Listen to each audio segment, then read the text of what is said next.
What do a rebellious boy and his foster uncle do to get away from the New Zealand police when they start a manhunt for them in the woods, when in fact, they were just stranded all along? Hello, and welcome to our channel. Today we'll recap and review a New Zealand comedy drama called Hunt for the Wilder People. Let's check it out. The movie opens with a teenage boy, Ricky, arriving in a police car with a child welfare services officer, Paula, and a policeman, Andy. They have just brought him to a new family for adoption. As they get out of the vehicle, Paula speaks to his potential new mother, Bella. She tells Bella that Ricky is quite a handful. Although she tries to be quite economical with the truth, Ricky really is more than a handful. It is further revealed that he has quite a number of negative hobbies that include stealing, vandalizing, burning things up, running away, and more. Paula believes that a change in scenery might be all that Ricky needs to turn a new leaf. Yeah, right. Makes you wonder why the child welfare department didn't think about that earlier on. Ricky, who is rather bored with the chit-chat between the two women, takes an unofficial tour of the house. After his assessment of the house, he goes to sit in the car. When they inquire to know why he's back in the car, he says that he doesn't like this new place. Talk about a beggar having a choice. Paula, however, lets him in on her plans for him if he doesn't stay in this new countryside house. The plans? They include leaving him on the street. This is all the convincing that Ricky needs, and he gets out of the car. Hector, Bella's husband, comes home from hunting. On his shoulder, he carries a boar that he's hunted. As Paula prepares to leave, she advises Hector to keep the gun out of Ricky's reach. While Bella is really warm and enthusiastic about their new son, the same cannot be said about Hector, who wears a serious and almost unwelcoming look. It almost begs the question if he had any input in this whole adoption request in the first place. Come on, Hector. You knew what you were getting into. The picture painted about most adoptions is that of enthusiastic parents waiting to take in a new child. However, is it possible that adoption can also bring a form of sadness or an unwelcome feeling, just like Hector's expressing in this early part of the movie? So, after an uneventful dinner in which Hector asks Ricky if he has the strength to work on the farm, Ricky leaves the table upset and goes to his room. Bella attempts to pacify the youngster by telling him that she has made provisions for some books and some other things that he should find helpful. Ricky's sweeping look across the room reveals that her provisions are not impressive. He probably is most unimpressed with the sewing machine in the room, as he definitely has no interest in becoming a seamstress. After the couple goes to bed that night, Ricky, who's had enough, escapes from the house and runs away. Or does he? Because the very next day, the kind-hearted Bella finds the youngster lying asleep barely 200 meters away from their house. You mean you walked all night and could only cover 200 meters? Bella asks him to return, but Ricky refuses. So she switches to negotiation and offers him some sausages, pancakes, and bacon. This changes his mind and he follows her back home. Talk about the power of a good meal. At home, Hector remains stiff and unfriendly, but Bella's love begins to touch Ricky's heart, and he also begins to nurse the hopes of staying with them. After years of rejection, of being called naughty, a nuisance, stubborn, many kids, they respond to these unkind words by becoming just that. From all indications, Ricky was really just in need of some attention. It would go a long way if society would be kinder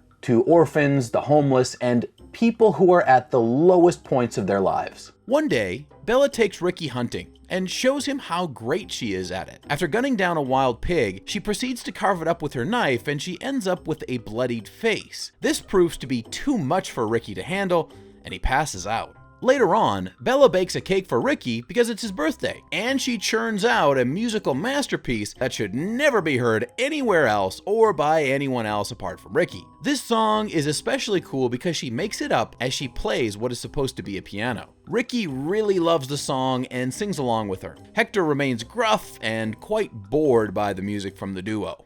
He also gets, for the first time in his life, a dog as a birthday gift. He calls it Tupac. Sorry guys, but this four-legged animal wouldn't be releasing any rap songs anytime soon. He just barks for now and pretty much forever. Ricky grows really attached to his newfound family and begins to return to the innocent, childlike behavior that children his age should have. Unfortunately, one day he returns home with Tupac to find that Bella has suddenly passed away after slumping. Hector is torn by grief, and after the funeral, more sad news comes. Paula, who is now aware that Bella is no more, sends Hector a letter. In it, she informs him that she would need to take Ricky away from him. With the passing of Bella, it is no longer possible for only Hector to take care of the boy. Of course, Ricky doesn't want to leave, but Hector knows that a new home has to be found for the boy.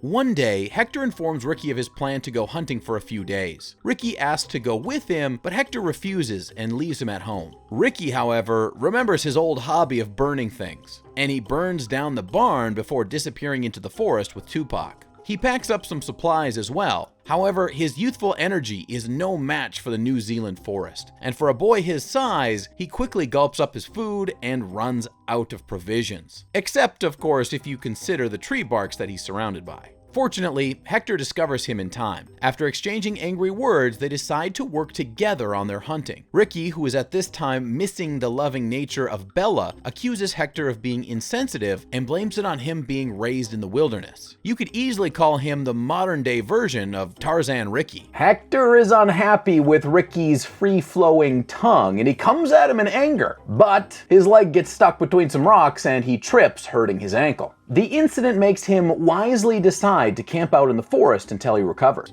Back at their residence, Officer Paula comes for Ricky, but finds the place burned down and empty. After looking around for evidence of a crime, Paula comes to the conclusion that Hector has abducted Ricky and fled. In the forest where Ricky and Hector await recovery, the two of them recall their times with Bella and begin to bond for the first time as father and adopted son. Ricky also tells Hector about the tragic demise of a friend of his in foster care. When she was taken to a new home, her new father mistreated her and she lost her life afterward. Weeks later, Hector's leg gets better and the two of them go much further into the forest. They arrive at a shelter in the woods where they decide to spend the night. As they get into this house, they're met by the strangest news ever. A manhunt is on for Hector, who is believed to have kidnapped Ricky. If only they knew how much trouble Ricky was. No one in their right mind would be willing to kidnap him. 3 hunters later join them, and when they see the wanted Hector, they confront him. Ricky tries to explain to the hunters that all of this is a mistake and that Hector is innocent, but one of the men calls Hector a child molester. This angers him, and eventually a fight between Hector and the 3 men breaks out. The 3 men quickly overpower and hold him to the ground. This is a lesson for all the oldies out there. Be sure to accurately know your strength and not go against anyone or a group of people just because you're angry. Ricky shoots into the air, scaring the hunters, and they release Hector. The duo takes the guns of the hunters and escapes. Hector is quite worried and wants Ricky to return to the foster care or child protective services, but Ricky tells him that such homes are nothing short of juvenile prisons. Ricky also insists on testifying about Hector's innocence, but Hector reveals that he was once charged with manslaughter, and Ricky's testimony might not do so much to convince the authorities. Although a lot of the movie scenes depicted have elements of humor, the movie might really be pointing to the sorry state of some foster care. Children from some of these homes grow up with identity crises, and they might not be able to really find themselves in the larger society. Every child deserves to grow up in love, and foster care must do their best to ensure that love is shown in all of these homes.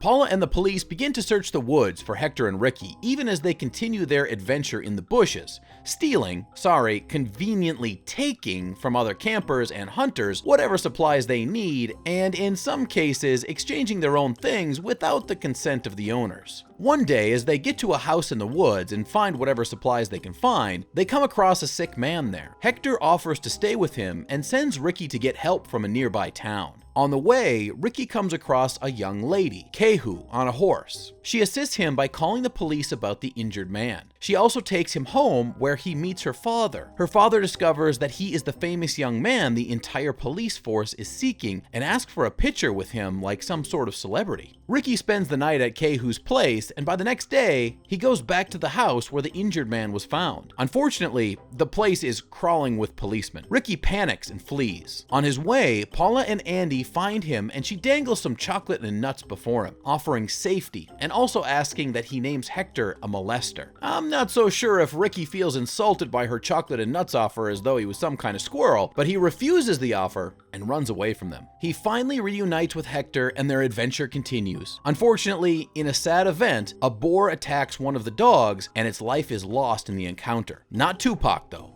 As they bury the dog, Ricky also presents the ashes of Bella, and they scatter them in a flowing river as she would have wanted them to do. The search for them increases, and the two fugitives continue to hide from the police, who are now actively searching for them in the woods. One day, they come across a man, Psycho Sam, who needs no further introduction as his name does that perfectly. He offers them accommodation even after discovering that there's a manhunt for them. Their night at Hector's place is spent talking about sensitive matters and bonding. Ricky asks why Hector never had kids with Bella, and it's revealed that he is infertile and unable to have children naturally. Ricky becomes sad as he wonders why his own mother abandoned him when there are people who would do anything to have their own kids. The next day, as Ricky steps out, he sees the police approaching from a short distance. It turns out that Psycho Sam had plugged in Ricky's phone, which was dead, to charge overnight. The police had used the signals from the phone to track their location. Hold on a minute. How does that thing have any signal to send to the police?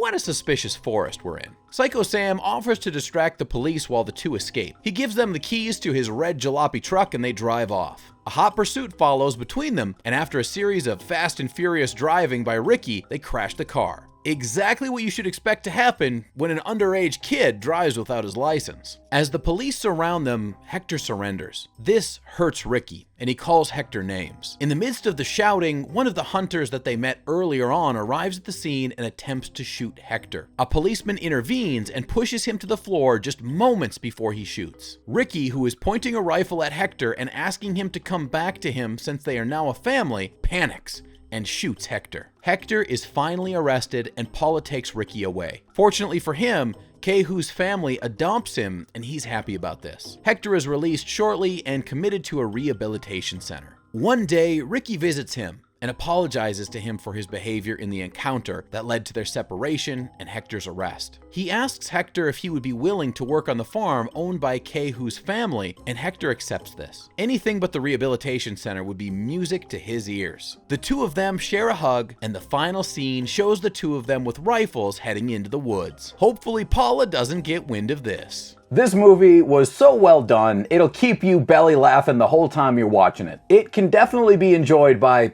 anyone. As a matter of fact, it's such an endearing tale it might just make you go, aww. The messages in this movie run through family, adventure, and hope. It reveals what can happen when two strangers allow love to grow between them. It also demonstrates that our family members are not only those that we share the same DNA with, but those that stick with us through trying and difficult times. A work of art that certainly needs to be watched multiple times to appreciate the characters, acting, dialogue, scenery, direction, sound, editing, and storytelling. Your emotions are never the same each time you watch this film. So if you need a lighthearted but lesson-filled movie, then this one's for you. Please subscribe to our channel to be notified when we upload. Also, don't forget to suggest movies that you want us to recap in the future in the comments down below.